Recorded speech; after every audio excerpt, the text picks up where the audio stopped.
From the backwoods of Virginia, this is Daniel Markham with the danielbmarkham.locals.com channel, and today I'm going to do an interview with John Miller.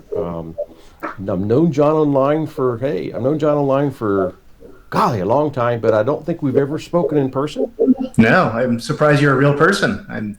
This is all new to me. I thought you were some bot, so pretty cool. Well, yeah, let's not go too far. Whether I'm a robot or not is another, You need to ask some of my close friends whether or not I actually. Right. So, John, since we haven't talked in person, tell me some about what you've been up to, what you're doing. I know we kind of cross paths when it comes with Agile stuff, right? Yeah. I think that's probably where we cross our streams is around the Agile land, and I think just how to make work better for people. I like to say how to bring more sanity. You need sanity before you need agility. So I think most of my work is bringing sanity to places probably before we even think about Agile. But yeah, I guess my passion right now is bringing Agile to education. So I do a lot of work in that area for many years now. So what was your background? Do you have a coaching technical background or? Technical background. So I was, technology for many years. I was education technology director. After 9/11, actually, I was there. I was in Jersey City during 9/11, taking a class, and that's when the airplane struck the towers. I was watching TV in the lobby, and then the TVs went static. I was like, oh, I can go outside and see because we're right on the Hudson, so right on the docks where the class was. So I saw the towers fall right before me, out of sight, no sound. It was really wow. It was like a sandcastle falling, and that was the moment. In a way, if I trace it back, of like, what am I doing? What am I doing that matters? And doing these it was during the .com days. I was like, am I doing anything that matters right now? And I was like, no, I don't think so. So I think I can apply my skills and help out education. So started working in education and with technology in those areas. So background.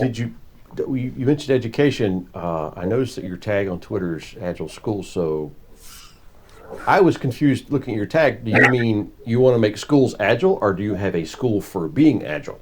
Oh, I don't have a school for being agile. That would be a dream one day. It'd be pretty cool of launching that. There's a couple schools out there though that are doing that right now. So I'm pretty excited by the work they're doing. Like Agile Learning Centers, it's pretty cool. I think Willie, can't remember how to pronounce his last name, Wiggins. I think he just launched a school called Light Schools, which is built around Scrum. So some pretty cool things that are happening, like Blueprint Education in Arizona. They help at-risk students mostly, and they didn't start out with Agile, but they bake a lot of Scrum into how they run the school, how they do their courses. So some pretty cool things. I'm not at that level. I don't have a school for it, but my focus is helping educators learn a framework I created called Agile Classrooms. Which is taking kind of cross-pollinating Agile and education together, and how can they apply these things to education that would work for them. Okay, we actually had sort of this recursive thing going on just now with I was asking you if you were running a school for being agile, or if you were being agile to schools, right? And you answered the question about running a school for being agile to schools. So I got like the stack is only so deep here, Bob. Yeah. So what kind of schools have you been involved with?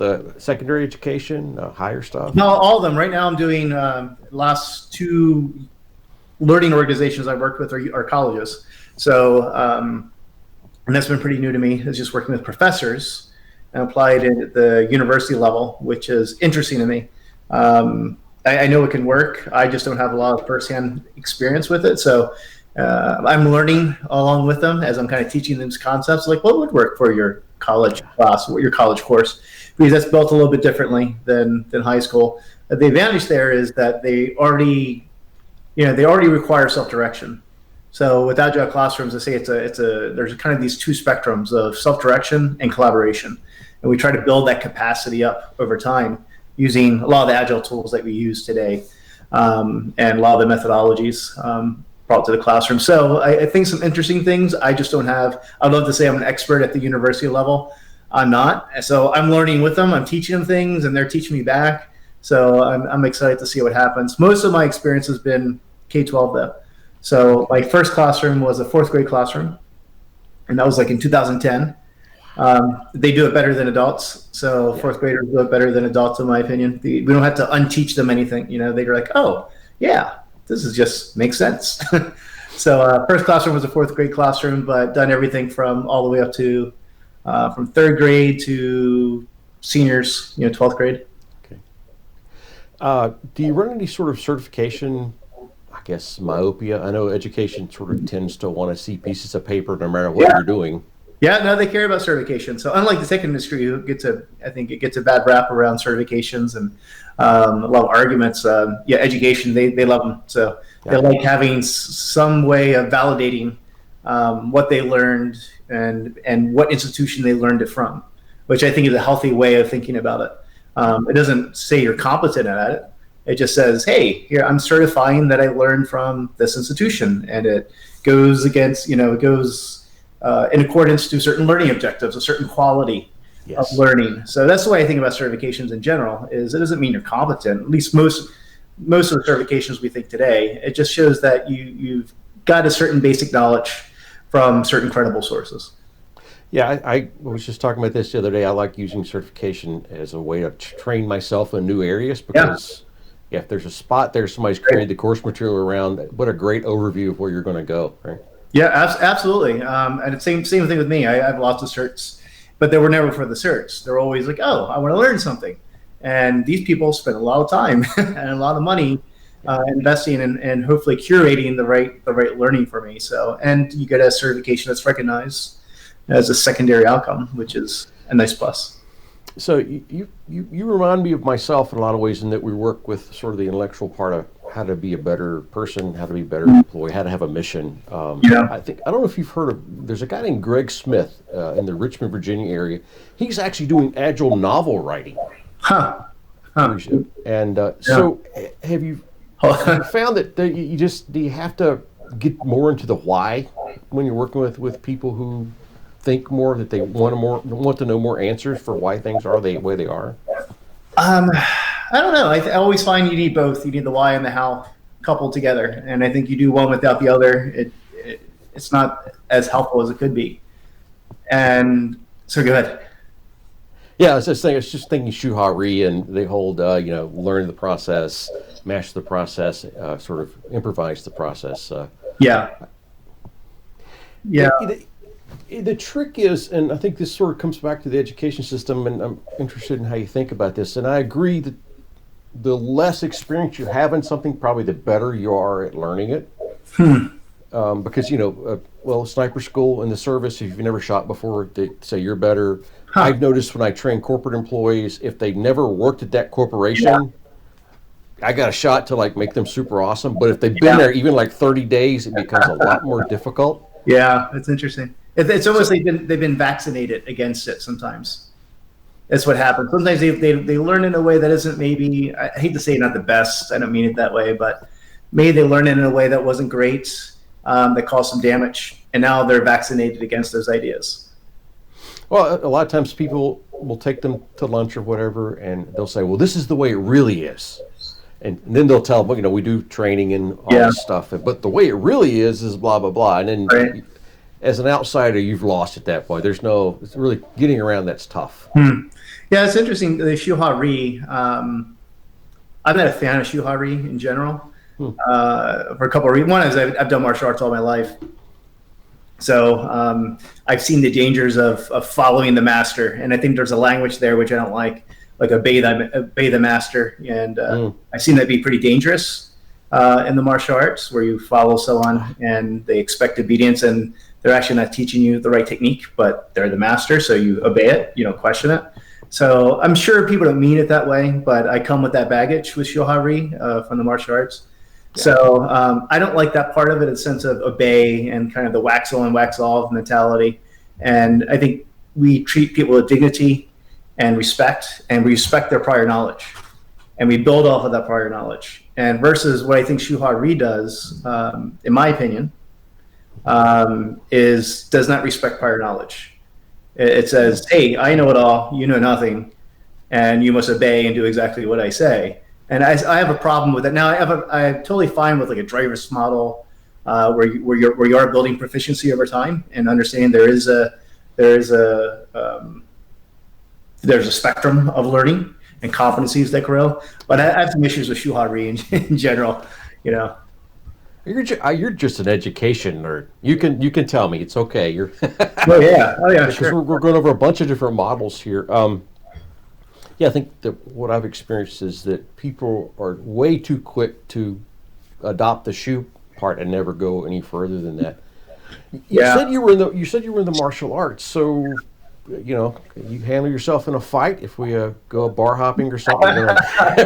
It depends how many drinks I've had, I guess. I'm older and more fragile now, but yeah, I've done a lot of mixed martial arts stuff like boxing and Brazilian jiu-jitsu and wrestling, and not that I'm very good at it anymore, but once upon a time, I thought it was pretty good. So a lot of fun. Yeah. I took very little of it. It was almost like a dance. A little bit I had. It would impress me with the gracefulness and the parts I didn't expect. Yeah. What did you take? I had a friend that taught kung fu. Oh yeah. Oh, it's beautiful. Yeah.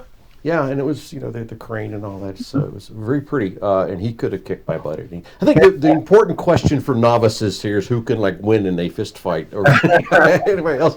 Not that it probably has anything at all. Actually, a girl I went to school with is very high in karate. I think she's 7th black. She's way up there. She's been in the martial arts magazines a few times. So, but I think when I hear people talk about it, it's more about meditation and centering yourself. And Gotcha. Yeah, I have this thought around. I think martial arts have definitely inspired my thinking a lot around life and the disciplines. And I think you need discipline, in doing anything. You need to commit yourself and get good at whatever art that you choose. Whatever chosen art is, you need to commit to it and get good at it. I always think of this idea of mixed method agility, kind of MMA.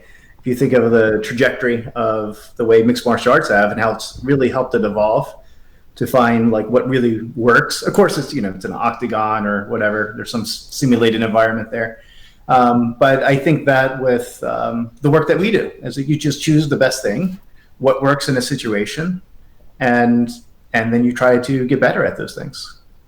That sense of allegiance to the wars that you hear on Twitter of Scrum versus Kanban or whatever. It's all silly. Yeah. I'm glad you feel that way. It's interesting how hung up we get on various things. Yeah, I get stuck in the shoebox when you said shoe, kind of get stuck in the shoebox is kind of what I'm thinking. You can get stuck there. Well, if we're going to kind of go full philosophy, I think there's a feedback loop involved with whatever you're doing, whether it's martial arts or training or whatever. Yeah. And that feedback loop should show you that you're wrong. If it doesn't ever show you're wrong, it's not a feedback loop. So I think a lot of people get hung up on the slogan, and they just kind of throw slogans out various places, and there's no feedback loop going on there, right? Yeah, that's right. Yeah, that's right. It's just a bunch of slogans doesn't really help you at all. I always think of martial arts like it's the best feedback loop when you spar. If I get punched in the face, there's nothing theoretical or philosophical. It's just I didn't do it right. That kind of hurt. So it's interesting to think about that around coaching organizations. How can you give them that feedback loop without just giving them lectures or slogans? That's a good question. It's a good question to think about. How can you help them see it that they're wrong faster? I'm going to poke at you a little bit. So tell me if I'm bothering you. But as a trainer, I know I found that that feedback loop. It bothers me that I don't have the feedback loop. In other words, I'll stand in front of a class or do a presentation. I'll do a week-long hands-on coaching, even with technical stuff, and I never really know for sure. I mean, am I really a month from now? Does this really help? Yeah. Do you feel the same way at times? Oh yeah, it depresses me. It depresses me, Daniel. I get depressed, but I'm like, did I really help them? And I think then you'll get an email maybe a year later. Hey, just want to let you know. Yes. You did. Yes. You're like, oh, at least it worked for that person, but I didn't know. Like I didn't even hear from this person for like 3 years, and all of a sudden, out of the blue, they email you. So it's one of those things of like, I think for me as a martial artist, quick feedback, I'm addicted to it almost. Like I need it. I need the quick feedback. And then if I don't get it, I'm like, I'm doing something. Yes. I'm not doing something right, or I'm uncertain if I'm doing it right, if I'm actually helping them. And I do think there's a certain mind shift here for me of taking the long view, is that some feedback loops are long. And that's just the way it is. Some feedback loops are just long. They're just going to take a long time. You plant a seed and, you wait for something to sprout at some point. You don't stand by the tree, you plant another seed. Yeah. Yeah, exactly. So I think for me, it's my lack of virtue of patience, which I do not have. So how about you? I know personally, I've had those same emails and messages where it's, a year, 5 years later, and sometimes they'll even say, and when you were here, it didn't really click with me. I was very skeptical, but now actually everything you said was true, and this is all. And I'm glowing for like a day or a week after that. Yeah. But at the same time, I'm thinking, well, what the hell did I do wrong when I was there, so that it didn't? How could I make that better? That's really fretful. Yeah, no, I'm with you. I guess it's like because you're a parent, you're a dad. I'm guessing, and your kids are a bit older. I think I've seen the pictures that you share. And I'm guessing you hear that from them. Hey, Dad, I remember when you told me they weren't ready for it. Yeah, I don't know. Your dad. I don't know. Dad doesn't always count. My youngest son. I have 3 boys, and then the girl is the most youngest. But my youngest boy, he's 21 or so.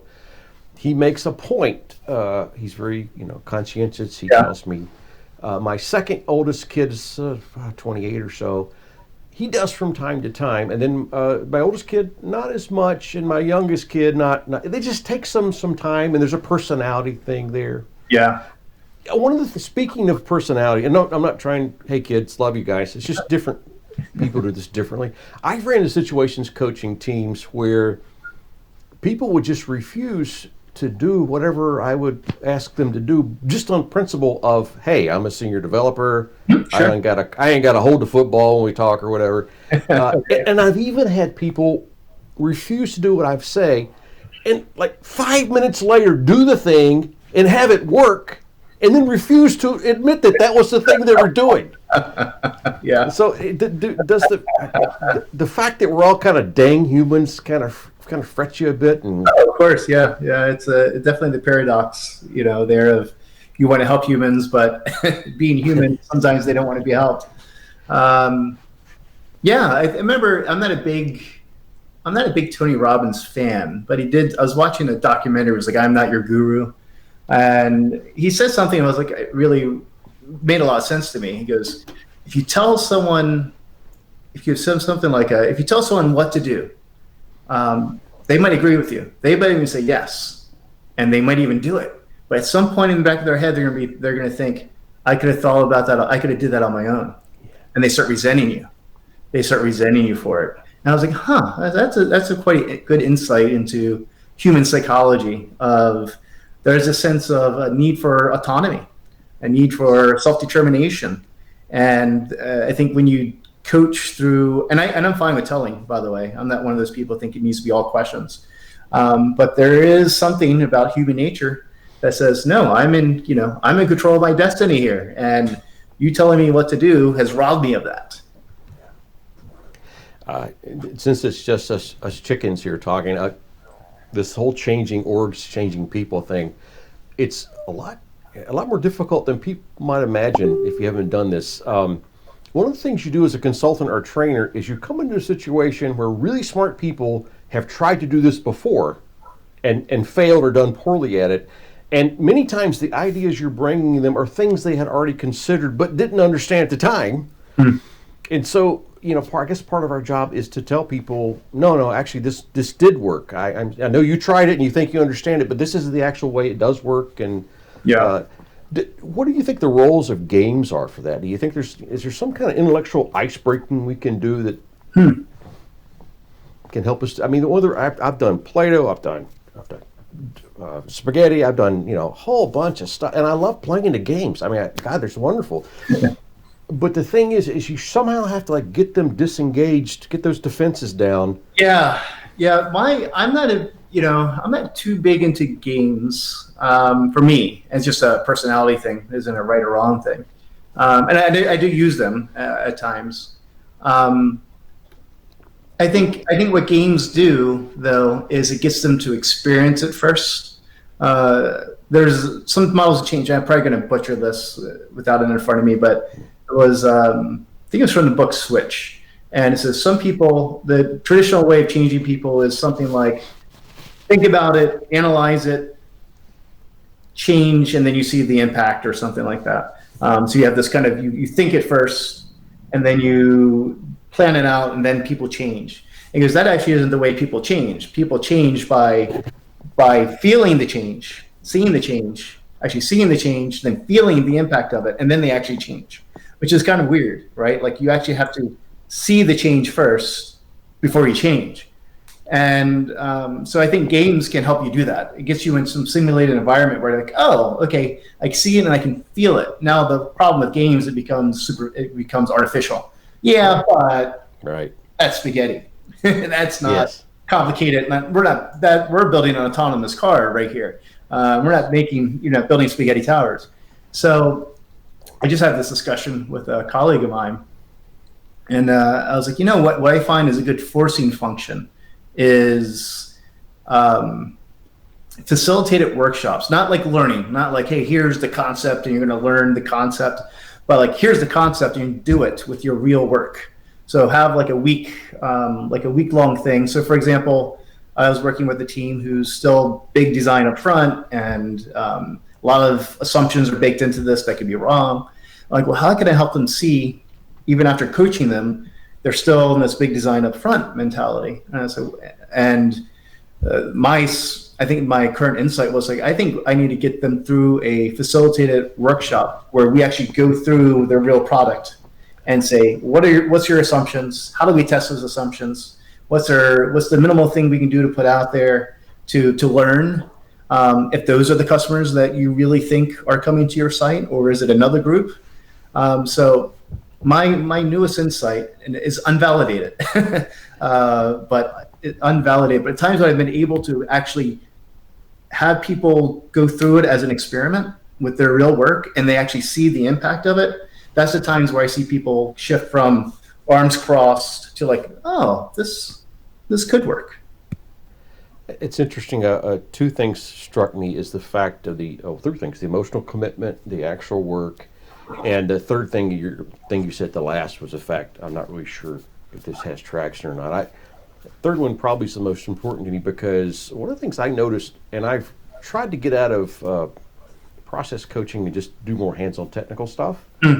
But one of the things I noticed with process management, intellectual this whole sort of, I'm not trying to but the thing that has no immediate feedback loop, right? This ephemeral kind of conceptual things we're trying to teach. The thing that struck me about those things is how quickly we practitioners will bullshit one another about whether it's working or not. And I think part of it is this: we want to believe ourselves that we're doing something really cool. Yeah. And so we'll tell other folks that it's awesome. And that's very disheartening when you figure that out. Do you try to practice? You come up with these ideas and then try to put them into practice and measure to see how they work? I try, don't always. And I'm probably a victim of that too, where I have certain beliefs that have seeped into my consciousness that I may have not empirically validated, or such a small sample size. Like once upon a time I did this thing and it worked. So does that mean it always works? I don't know. But it's funny. I think you're right. That is part of the dangers of being a coach or a consultant, especially if you're once a practitioner. And not that those are always separate things, but most of my time is spent coach. That's where I make my money right now. And you start losing some of that edge. And I started thinking about that, even simple things like, I shouldn't say this on a video, but I was writing an acceptance criteria, and I was like, oh, I was actually struggling a bit. It's like, I actually haven't written acceptance criteria in quite a while. I teach it, but I haven't actually had my own stuff where I was writing acceptance criteria. I was like, this is hard. It's not easy to do. So it was funny. I was just thinking about that yesterday. I was like, I need to make sure I'm deliberate, still practicing this stuff. It's just like, again, martial arts. It's like, I still know how to throw a back kick, but it's going to be ugly right now because I haven't practiced it, like I used to. One of the things I've noticed, and I've been trying to do these videos quite a bit because I'm bad at videos. So this is like my practice stuff. You're my little guinea pig, John. Sorry. But one of the things I've noticed when I do technical stuff is that I remember concepts and the emotional feeling of how these concepts are supposed to work and fit together with other things. Yeah. But it's just a blank. So, I mean, I get to this point, I'm like, hey, we got to do this. And I'm thinking to myself, what the hell is that thing? I mean, I remember, and if I had Google or what, I'd look it up in my books or whatever. But when you're real time in front of a camera, in front of a class or whatever, it can be you're humbling, very humbling, I think. Yeah. Oh, absolutely. Absolutely. But I think it's like that with, I have a critique of people that critique people who aren't practitioners.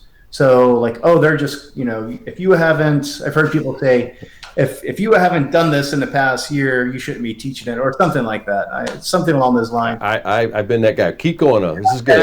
And I think I see the valid piece of that as well. But I think I always go to sports as, some people critique anyone using sports metaphors, but you look at these NFL coaches or NBA coaches, they're just still not playing football or basketball usually, but they have a different expertise. They can understand the game. They understand what it needs. They played it once, right? But they don't need to be Michael Jordan anymore, and I feel like there's a flaw in that logic, that if you're not at the top of your game, if you're not actively practicing, that you can't be a great coach. And I think sometimes some of the best coaches weren't always the best players.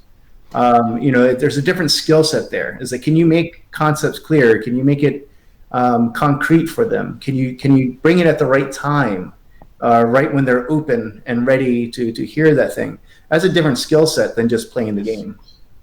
Yeah, and there's also, well, I'm that guy, but I'm going to clarify that because there's the misnomer, the mistake of thinking that one works his way through technical fields to the point where he becomes a coach, and then at that point you're at the top of your technical field. You're just continuing your tech education.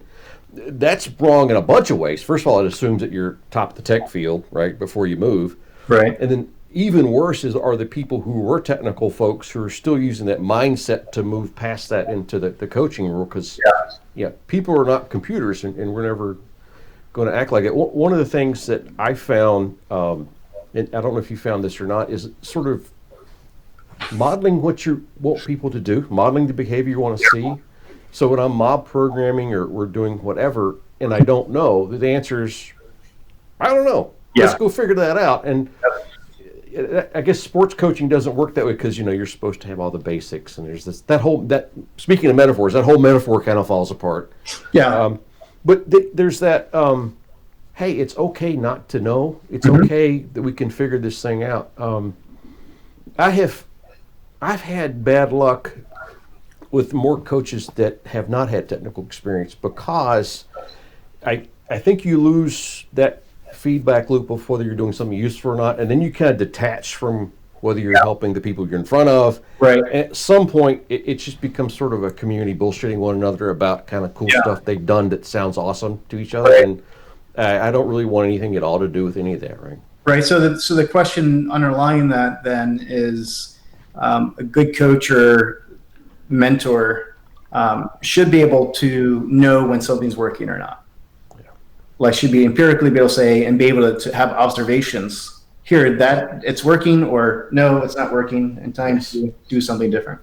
Yes, you are working at that meta level, and so if we talk about a programming project, you're not necessarily looking at the skills, although you shouldn't be able to talk about them, but you're looking at can they write tests, do the tests pass? Yeah. What's their involvement with the product owner? Is the product owner happy? Those sort of higher level things that impact on the tech stuff, but you're not just some C programmer at a higher level of C programming, right? Right. Yeah, absolutely.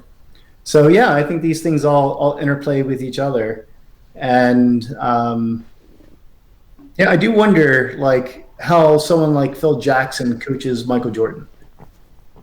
Like, I mean, I just couldn't. I was watching that documentary. It was The Last Dance. Have you seen that? No, no. I'm not a big sports guy, by the way. I don't really like sports, but I like watching documentaries. And I like seeing how people work and how they succeed in different areas. So it'd be sports or creative endeavors, whatever. And so Michael Jordan, maybe the best basketball player of all time, some would say. And I was thinking about Phil Jackson. He was not the best basketball player of all time, nowhere near it. I was like, how do you coach Michael Jordan? Like, how do you coach someone like that? Like, who you're probably not going to teach him much skill-wise, right? You're not going to teach him how to dribble the ball or whatever, but how do you coach him? And just watching that documentary was really interesting. It's like he didn't coach him on that stuff.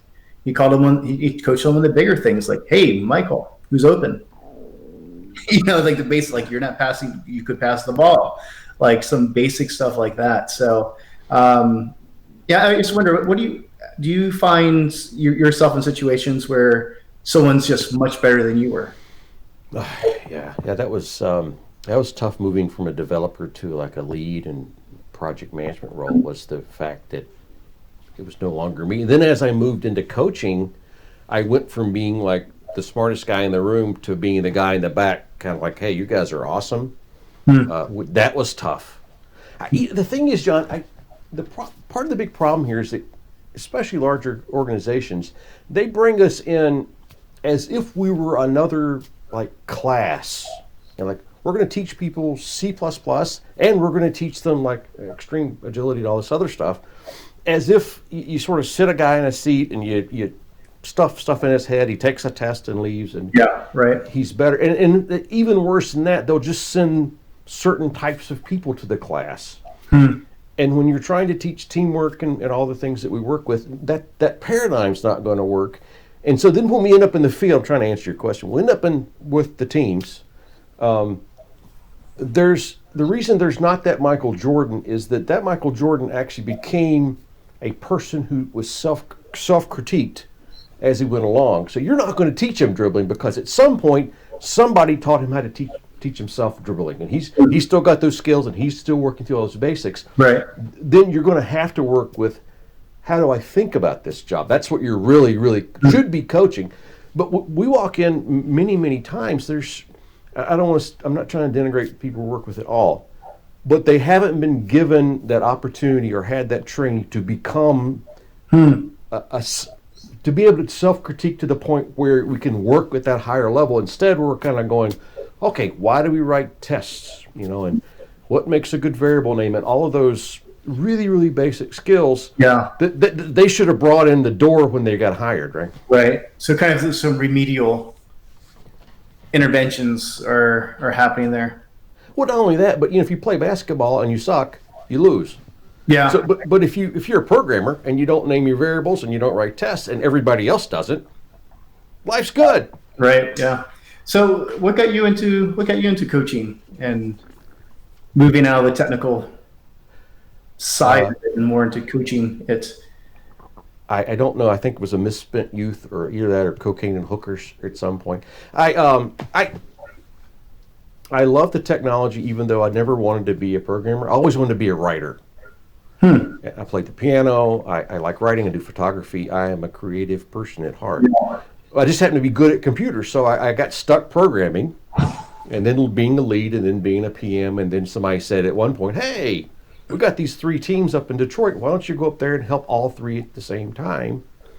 And that began my road to perdition. At that point, I stopped being useful and it burns you out if you do too much coaching and not enough some kind of tactile thing, right? Yeah, right. So you find that's the secret for you, is to find that balance of coaching, kind of that middle work, coaching a team, and then taking time to actually work on something yourself. When I was, and please tell me if I'm taking this over, it's supposed to be about you, but when I was programming, even though I didn't want to do that, I was able to sit down and do a thing, and at the end of the week or two, the thing was done. Yeah. Person was happy, I left. Right. When I moved into coaching, at first I and not only that, but I would take, frankly, the highest paying gigs I could find, not only for the money, but because it would be the coolest problems to solve. But when I moved into this coaching thing, it was people bought coaching based on sort of image and reputation, and you left the gig maybe not knowing whether you did it right or not. It was this whole fuzzy world of ideas and no feedback loops, and I struggled with that quite a bit, because it's not that I didn't think it was important. It was that I didn't know if I was actually doing a good job. That feedback loop thing, I didn't know. So I moved into trying to help more and more people. And at some point, I had the question, am I helping more and more people like I wanted to? And what the hell, how do I know if I'm doing a better or worse job at that? I don't even, when I chase the money, at least I know I got a check and I got this person who's happy. Right, yeah. Yet now it's just gig to gig sort of speaking and doing. No, it felt quite frustrating to me. And I switched to having a mission instead of having a gig. And that was the thing that made the biggest difference in my life. Tell me more about that, switching from mission from mercenary to missionary, I guess. Well, I found that even though I didn't mean to be this way, I had worked on a immediate feedback loop where you did the thing, you get the thing. I didn't want to get that way, but I got into this sort of stimulus response thing early on. And when I started doing startups, a startup is, like you said, it's a long-term thing where you're just continually working. And you have to ask yourself, why am I doing this long-term thing? And I finally said, my mission in life is to make developers' lives happier and more productive, and in that order. And so I'm here to help people to do technology. I'm helping you to be more happy and have more fun at your job. And based on how things fall around that mission, I'll either accept doing them or not accept that. I will make my choices strategically instead of tactically. That, I don't know if that sounds good or not, but I'm making add kind of a song to it or something. But yeah, I switched from thinking about, sort of, am I making the decision that's correct in the moment? Because none of those moment-to-moment decisions ever worked for me in terms of becoming a better consultant or professional. Right. To being a strategic worker where I could ask myself, okay, month to month, am I helping and interacting with more people than I did last month? Yeah, right. And are you able to get the kind of feedback you need to your mission?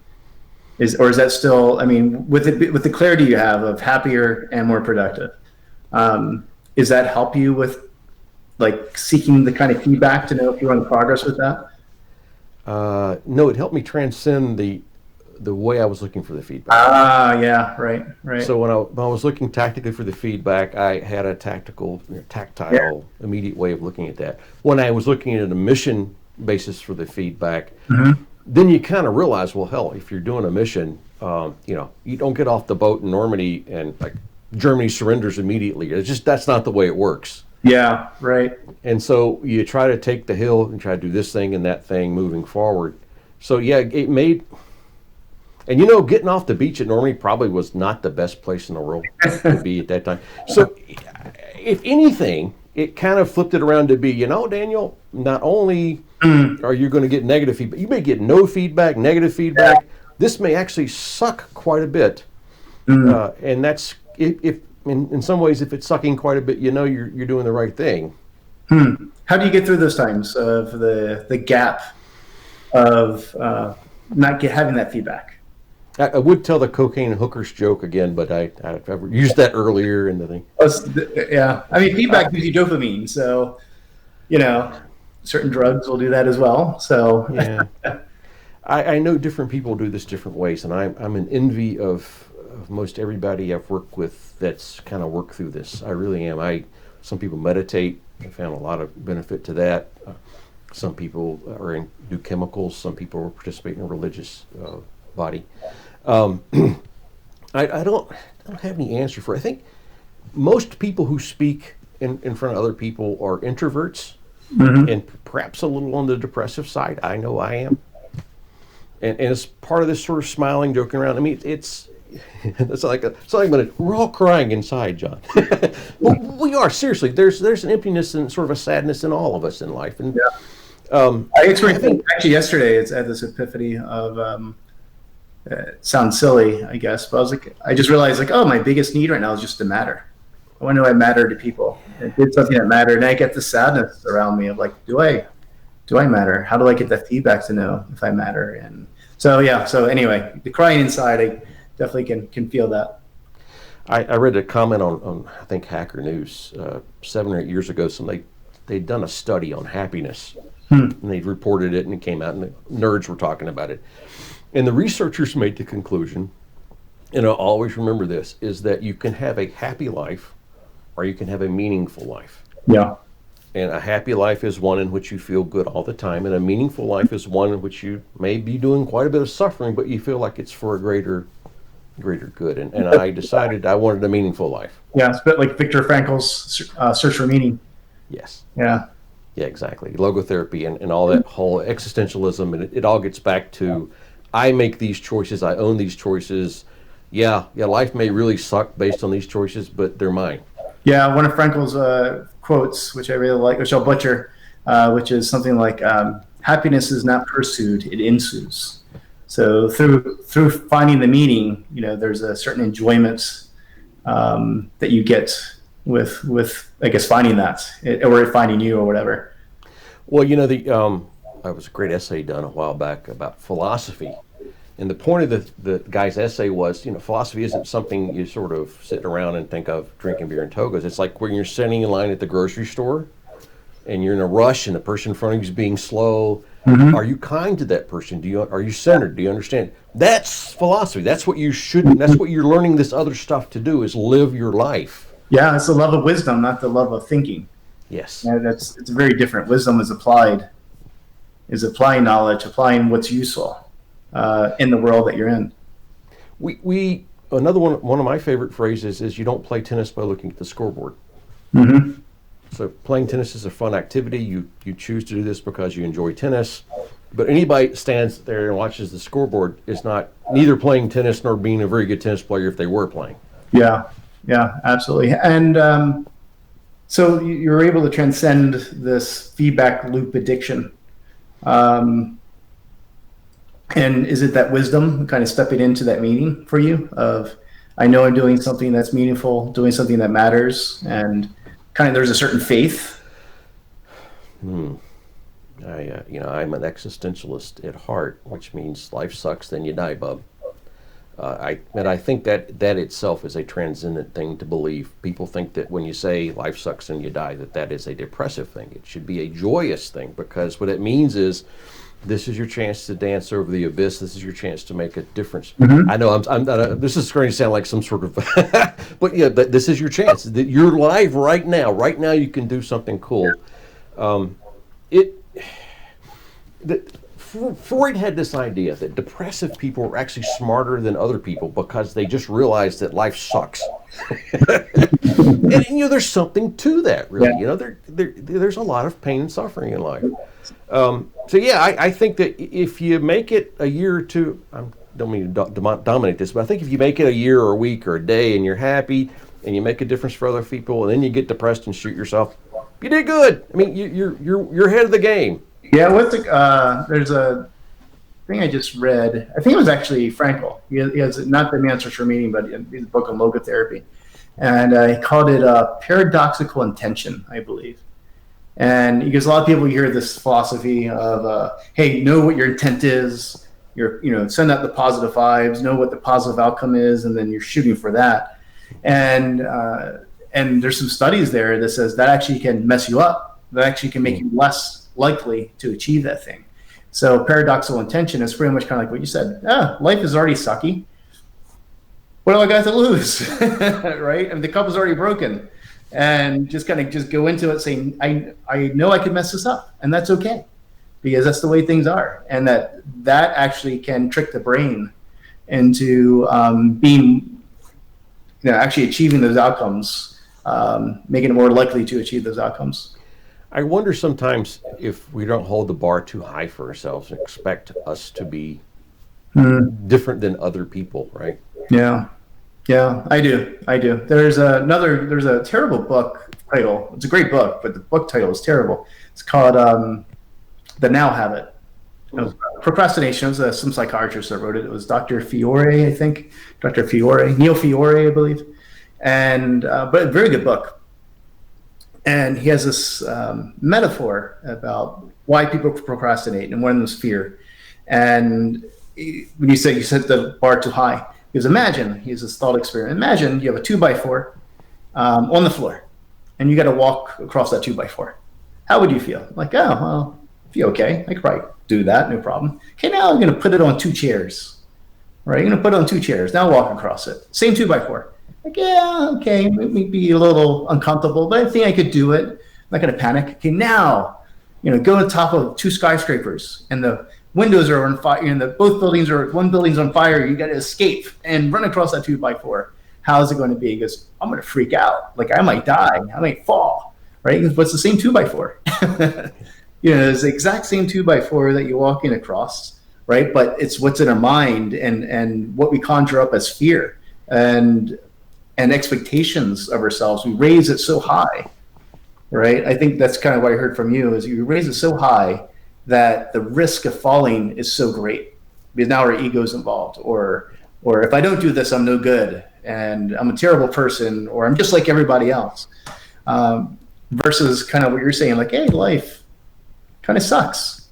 You're already there. Just walk across the 2x4.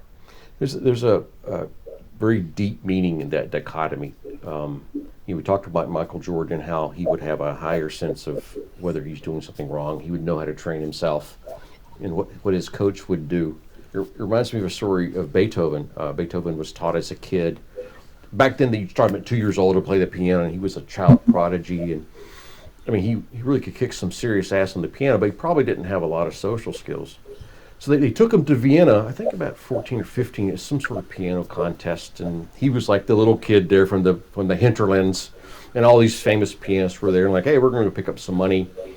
And when they left, 2 of them were heard saying, I heard the devil himself play the piano today, because Beethoven had just, by the time he was 14 or 15, he had just sort of soaked in the skill he wanted, and he would hold himself to a very, very high standard. But at one point he was playing some of his sonatas. Back then you would play like a small room. He played this beautiful sonata, and it moved people to tears in the audience. They were crying about it. And he stood up there and he laughed. He said, "Ha ha! He's a bunch of fools. This was awful. Why are you crying, you idiots?" And he left. And it was the thing about.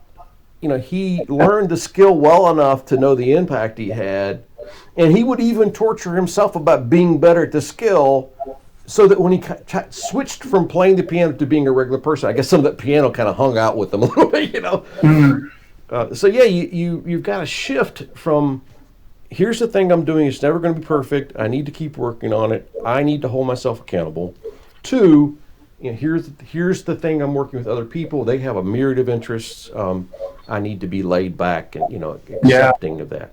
Yeah, that's why Michael Jordan made a terrible coach, but a great player. So quite different. Cool, Dan. Thanks, man. Thanks it was just fun talking with you. It was really nice. I appreciate you taking the time. Let me do this finish up thing, and then we'll do like a 30-second. Yeah, sorry. Yeah. All right, so there we go. That was John Miller, and we had about 45 minutes. I appreciate you coming by. I appreciate John coming by. I'm Daniel Markham. I will see you on the internet.